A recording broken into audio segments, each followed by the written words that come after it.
Hello, everybody. Dave Neal here, stand-up comic and host of Bachelor Nation News, and we've got a little bit of an update on an ongoing sort of feud, 2 years in the making. It's nothing serious, but it's barrel-scraping season, so it's all we have. We've got Matt James saying he's never even spoken to Clare Crawley. Of course, this after she called him out for being there for the wrong reasons because he was supposed to be on her season. We'll get into all that right now. Do me a favor, follow me on Instagram at DNeals and also patreon.com/DaveNeal, where we got private membership-only content. It's the off-season. Times are slow. Why is my mic over here? Look at that. Let's put that. There we go. Wow. Trying my best. It's not always good, but it's good enough. And here we are. Clare Crawley said this on April 25th, 2020. Can you remember those days? The pandemic, we're like, all right, we're just going to lock down for 2 weeks and then we'll be good.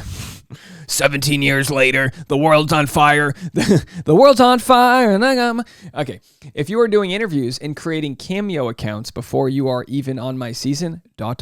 you are in it for the wrong reasons. Hashtag don't waste your time. Bye.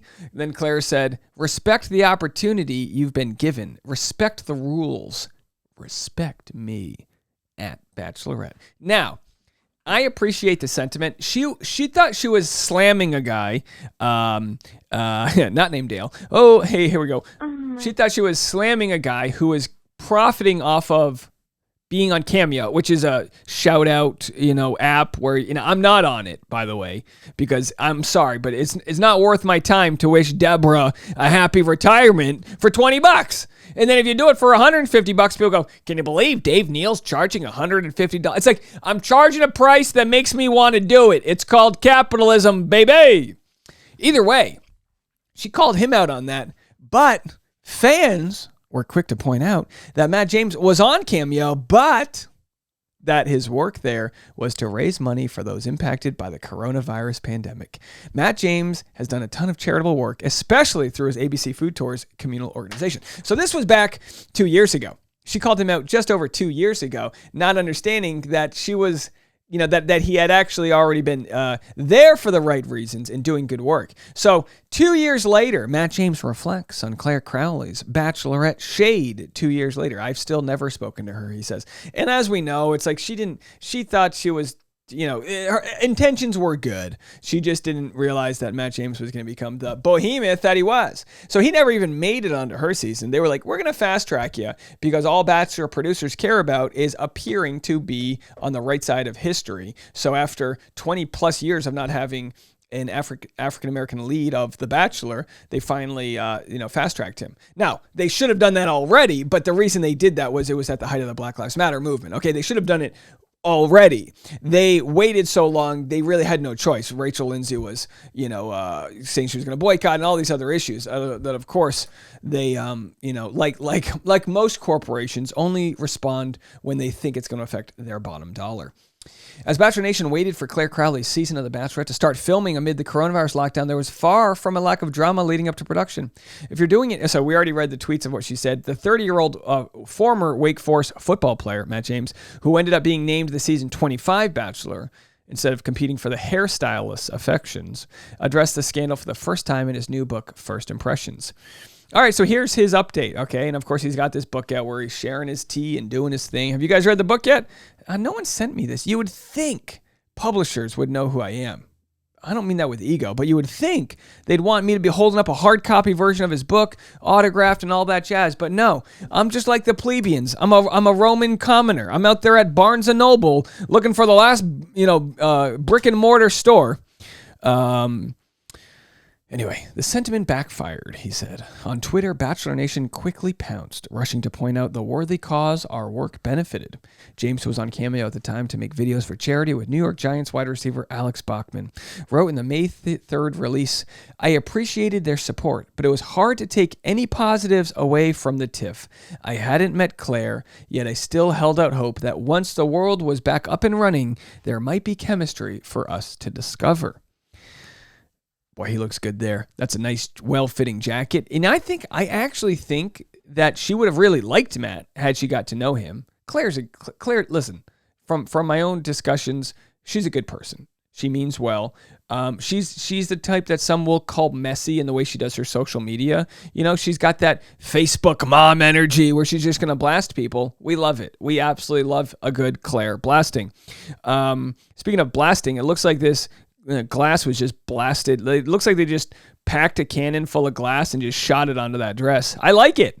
All right. Due to the fact that ABC opted to make Matt James the first Black Bachelor, announcing his casting in June of 2020, he never crossed paths with Crawley, whose season filmed that summer in Palm Springs, California. As we know, that the pandemic pushed back her season, and we essentially had nonstop content. After her season was pushed back, we had Clare to Tayshia to Matt James to Katie Thurston to Michelle Young, to Clayton Eckhart, and now finally we have some time off. I've never spoken to her in my entire life. Matt James said Us Weekly's Here for the Right Reasons podcast about his current status with Crawley. I had nothing to say when I first saw her tweet. I was like, dang, that's crazy. I was in shock. I was at a loss for words when I saw that. He told the whole story in his memoir. I just think it would be unfair, especially for someone in her situation with her track record on the show, for me to come in with a preconceived notion of everything. He said about keeping an open mind about Clare Crawley at the time. Oh, this is actually juicier than I thought it would be. Dave, you don't read this beforehand?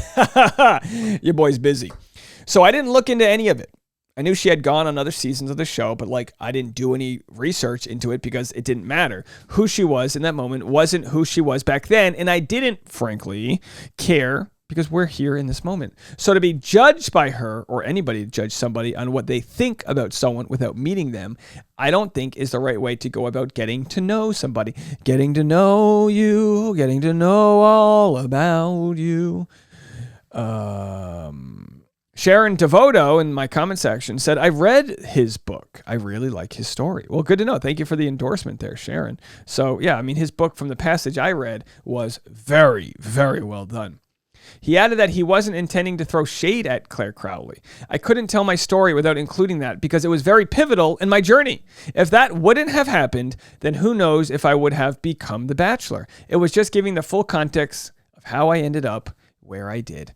And we love to see it. And we love Matt James as the Bachelor. He's obviously happily with Rachel Kirkconnell. I'll say this. The Bachelor producers are missing out.